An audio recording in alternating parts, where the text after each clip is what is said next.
guys, itong bahay ni Ken. Ayan, bahay na yan. Ayan. Ayan po, ayan. Ayan po, yan, bahay niya. Yun. Ito yung garahe, yan yung garage. Ayan, garage yan. Kaya tayo. Yan yung lagay ng sapatos. Yan.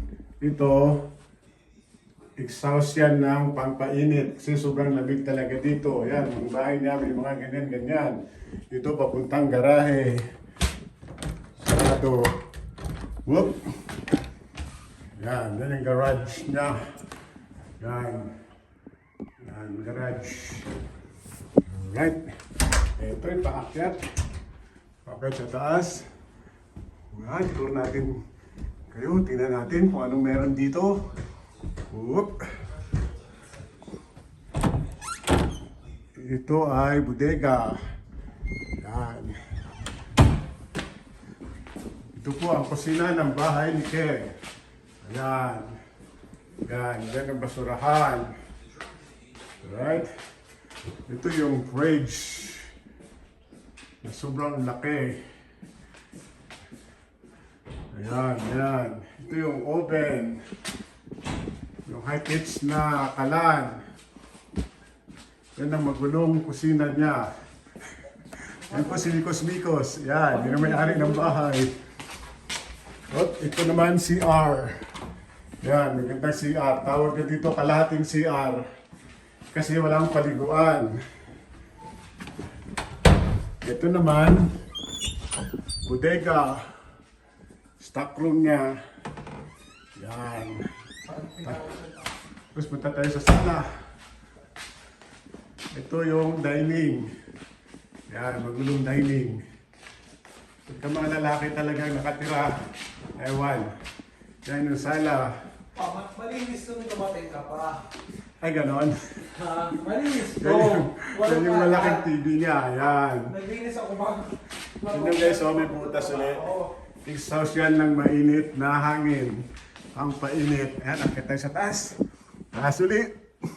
Naka-carpet yung kanyang bahay. Ayan.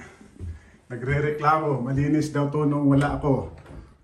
Nako po, ayan. Ito yung labahan niya. Yun yung dryer. Ito yung panglaba. Ayan. Ito naman ang computer room niya. Yan. Yun yung computer room. Yan sa computer. Tapos ito yung pinaka-room niya. Yan. Magulo talaga. Yan. Yan. Tapos ito yung closet niya. Yan. Diyan nilalagay yung mga damit. Tapos, CR niya ng kwarto. Ito ay buong CR daw kasi may paliguan. Saan natin ilaw?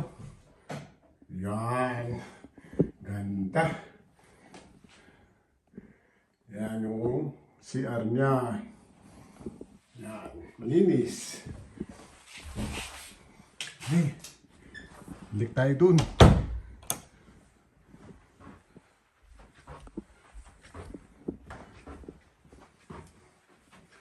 Ito naman, CR. Ulit.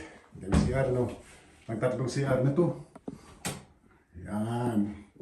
Walang bidet. Sabi ko, magkabit kami ng bidet. Ayan, bumili siya ng bidet kaso wala namang adjustable range pang kabit. Kaya bibili ulit pa kami ng adjustable range. Tingnan nyo kayo, naka-jacuzzi. Yan, naka-jacuzzi yan. Jacuzzi pala, jacuzzi. Yan. Naka-jacuzzi. Yan. Ito naman tayo doon sa kwarto ko. Ito naman ang kwarto ko. Yan. Medyo malinis ng konti. Siyempre, malinis ako eh. Joke lang. Yan. Yan ang kwarto ko. Ito ang yan ang mga bagahe. Ayan guys, na-tour na natin yung bahay niya. Thank you very much.